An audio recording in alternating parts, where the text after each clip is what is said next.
یہ کہانی ایک ایسے شخص کی ہے جس نے زکوٰۃ سے انکار نہیں کیا مگر پھر بھی مجرم ٹھہرا۔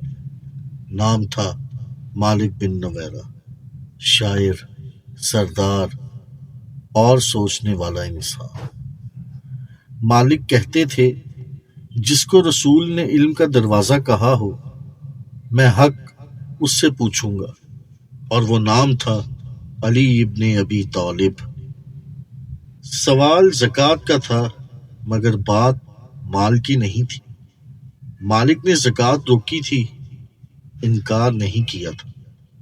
وہ کہتے تھے زکوٰۃ امانت ہے اور امانت جلد بازی نہیں مانگتی، میں اسے صحیح ہاتھ میں دینا چاہتا ہوں۔ انتظار کو انکار کہا گیا اور نیت پر الزام رکھ دیا گیا۔ یہ وہ زمانہ تھا جب رسول خدا صلی اللہ علیہ وآلہ وسلم کی جدائی کے بعد مدینہ صرف شہر نہیں رہا تھا بلکہ امتحان گاہ بن چکا تھا۔ ہر دل پر غم تھا اور ہر فیصلہ تاریخ بن رہا تھا۔ انہی دنوں میں ایک نام تھا مالک بن نویرہ، قبیلے کے سردار، شاعر اور گہرے شعور والا انسان۔ مالک نے رسول اللہ صلی اللہ علیہ وآلہ وسلم کو دیکھا تھا، اور رسول کے بعد جنہیں سب سے زیادہ قریب جانا وہ تھے علی ابن ابی طالب۔ مالک کے نزدیک علی صرف ایک مجاہد نہیں تھے بلکہ حق کی میزان تھے۔ وہ کہا کرتے تھے میں نے بہت سے سردار دیکھے ہیں مگر علی جیسا کوئی نہیں، جس کی خاموشی بھی فیصلہ ہو اور جس کی تلوار بھی عدل۔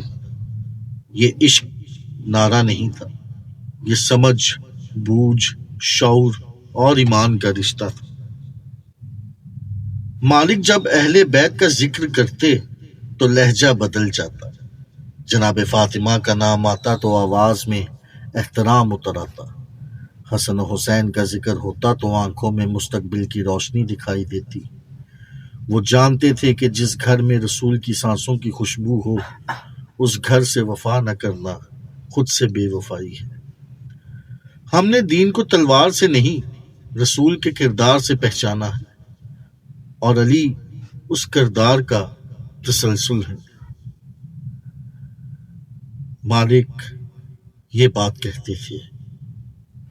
یہ بات تاریخ میں واضح ہے کہ مالک بن نویرہ نے زکوٰۃ سے انکار نہیں کیا تھا بلکہ زکوٰۃ روک لی تھی، اور دونوں میں فرق ہے۔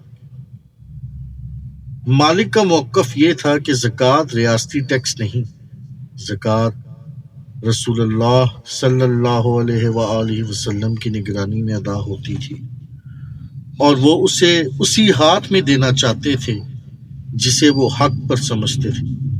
وہ کہتے تھے میں مال سے انکار نہیں کر رہا، میں نیت کی حفاظت کر رہا ہوں۔ میں زکوٰۃ اس ہاتھ کو دوں گا جو مجھے رسول کی سب سے قریب لگتا ہے۔ یہ بات بغاوت نہیں تھی، یہ سیاسی نہیں، فکری اختلاف تھا، کیونکہ علی کا نام مالک کے دل میں بسا ہوا تھا۔ مالک کے دل میں یہ سوال تھا اگر علم کا دروازہ علی ہے، اگر رسول نے انہیں نفس رسول کہا تو پھر امت کا مال ان سے کیوں دور ہو؟ اسی لیے انہوں نے کہا جب تک معاملہ واضح نہیں ہوتا میں امانت روک کر رکھوں گا، نہ چوری کروں گا نہ انکار۔ یہاں تاریخ خاموش ہو جاتی ہے اور انسان بولنے لگتے ہیں۔ کچھ نے اس توقف کو انکار کہا، کچھ نے اسے بغاوت بنا دیا، مگر سوال آج بھی زندہ ہے۔ جو نماز پڑھے، جو زکوٰۃ دینے کو تیار ہو، جو اہل بیت سے محبت کرے، کیا وہ دین سے پھر سکتا ہے؟ مالک کا جرم اگر کوئی تھا تو صرف یہ تھا کہ انہوں نے جلد بازی نہیں کی اور حق کو تولنے کا وقت مانگا۔ لیکن تاریخ نے انہیں وضاحت کا موقع نہ دیا۔ یہ کہانی زکوٰۃ کی نہیں، یہ نیت، حق اور اختیار کی کہانی ہے۔ یہ علی سے عشق کی کہانی ہے جو نعرہ نہیں بنتا بلکہ ضمیر میں ٹھہرتا ہے، اور مالک بن نویرہ اسی ضمیر کی قیمت ادا کر گئے۔ کچھ لوگ زکوٰۃ نہ دینے پر مارے گئے اور کچھ لوگ زکوٰۃ کو غلط ہاتھ میں جانے سے بچاتے۔ تاریخ دونوں کو ایک سا نہیں تول سکتی۔